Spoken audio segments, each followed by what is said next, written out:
Good morning and welcome back to Miniature Monday here on Gaming with ADHD, where today we're going to be continuing our look at the miniatures for Star Wars Shatterpoint from Atomic Mass Games. Now today we're going to focus on the miniatures from the Asajj Ventress squad. Now, this is going to be a post-assembly review, so all the miniatures have been assembled. If you want to check out the sprues before I assembled it, I did do an unboxing video a couple of weeks ago where I go through all of the contents of the box. But for this case, I'm going to talk about the assembly process, what I liked about it, any issues I might have, and then just my thoughts on the miniatures themselves. But before we get started, do make sure you're subscribed to the channel. I try to put out a few videos each week covering all sorts of tabletop gaming content, whether it's miniatures, board games, role-playing, or anything in between, and I'd love for you to come along and see what we have to share. In addition, if you like the look of Star Wars Shatterpoint, there's actually going to be a link to Amazon down in the description. I also have a couple of other affiliate links there as well. If you choose to use them, we really appreciate it, but you're absolutely not required to. We're just grateful that you're here to share this with us. So, with that said, let's go ahead and take a look at the miniatures. And the first thing we're actually going to start with is the cards for the characters. So all of the characters have these cards that are used partly to build your squad, but also to show off the special abilities for the characters. Now, we're just going to look at the front of the cards. These are all available on the atomicmassgames.com website. So if you ever lose them or you didn't get them, they're still pretty readily available so that you do have access to them. Now, with these, there's a few pieces of information just on the front of the card that are important for building your squad. You're actually going to build 2 squads as part of your strike team, and each squad is going to come with a primary unit, which in this case is Asajj Ventress, a secondary unit, in this case Kalani, and then a supporting unit, which in this case is the B1 battle droids. Now typically the primary and the secondary unit are going to be named characters, and your supporting unit is going to be a couple of generic characters. So, Asajj Ventress is the primary unit, so she's going to set the points value for your squad. So in the upper left, you're going to see that she has 8 squad points available. She also has the era symbol for the Clone Wars, which means she can only take members of her squad that also have the Clone War symbol. There's also a Galactic Civil War symbol for the original trilogy movies. There are then on each of the cards the force points that they contribute to the squad. Force points allow you to do special abilities or I believe rerolls. You'll have to forgive me. I haven't memorized the rules yet or gotten to play a game because I just recently finished building the miniatures, but that's a separate issue. But basically, your secondary and your supporting unit also have a points cost here in the upper left corner. This needs to total less than or equal to your squad points, and that is going to build your squad. You then get to take 2 squads to make your strike team, and you're ready to play the game. That's it. All right, so let's go ahead and take a look at the miniatures. All right, so first off, we've got Asajj Ventress. Now, this was a really easy model to put together. Basically, her skirt is sorry, her skirt is actually taking up most of this, and she can actually stand on her own without any issues. But overall, it was a very, very easy to build. As I've said in previous videos, all of the miniatures essentially have pins and slots to just stick everything together right away. For her, it was nice because she also has the little tabard coming down off of her waist, and the way that she goes together, that's a bit of a separate piece, and it flows out really nice. Overall, I like the miniature. I'm a little nervous about getting the skin tones right because she's got kind of a gray skin on her. but overall, like, the model is really good. Now these are 40 millimeter models, so they're a bit larger than you're going to see like with a typical board game or Warhammer scale miniature, uh, but the detail, it lets them get some better details. Also, when your games are only going to be having about 8 models per side, having a larger model lets you fill out the table a little bit better. So there's definitely good reasons for it.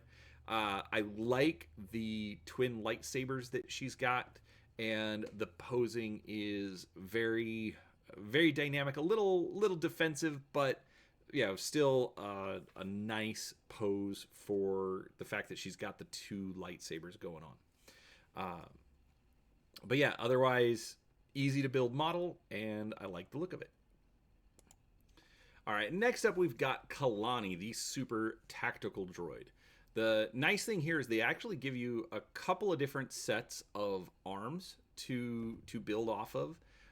They end up looking a little bit different. One has kind of this weird, like, crystal looking thing in it. I didn't really understand it, so since it's a super tactical droid, I opted to go with the blaster rifle. Overall, the miniature wasn't bad, but there are some very small fiddly bits to put together. It ends up making the model look like it's kind of sticking its chest out a bit, which it's a little strange to me, but overall it's fine. I think it ended up looking much better on the base, even though it does still have that very forward leaning look to it.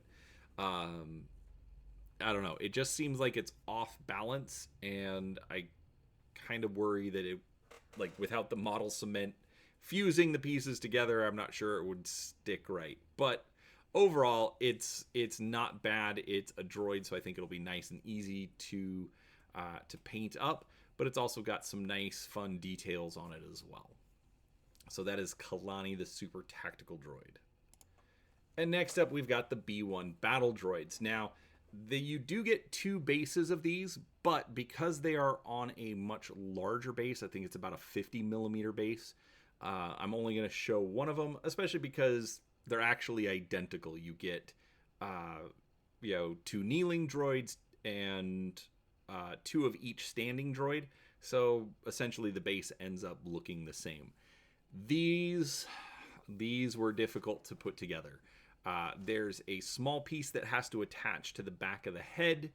The left arm actually is in 2 pieces. The right arm, which is actually holding the blaster rifle, is one solid piece. So making sure that everything is lined up perfectly is a bit difficult. The hip joints are very thin, very delicate to put together. So these were frustrating. I would have much preferred a different way of gluing it together. Maybe like having the whole hip and thigh pieces as one piece, or maybe splitting the hip in half and gluing it there instead of just the tiny, hip joint underneath the circles.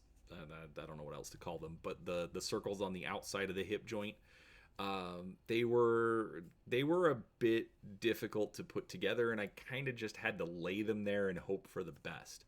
I did use model cement, so it did fuse the pieces, so they should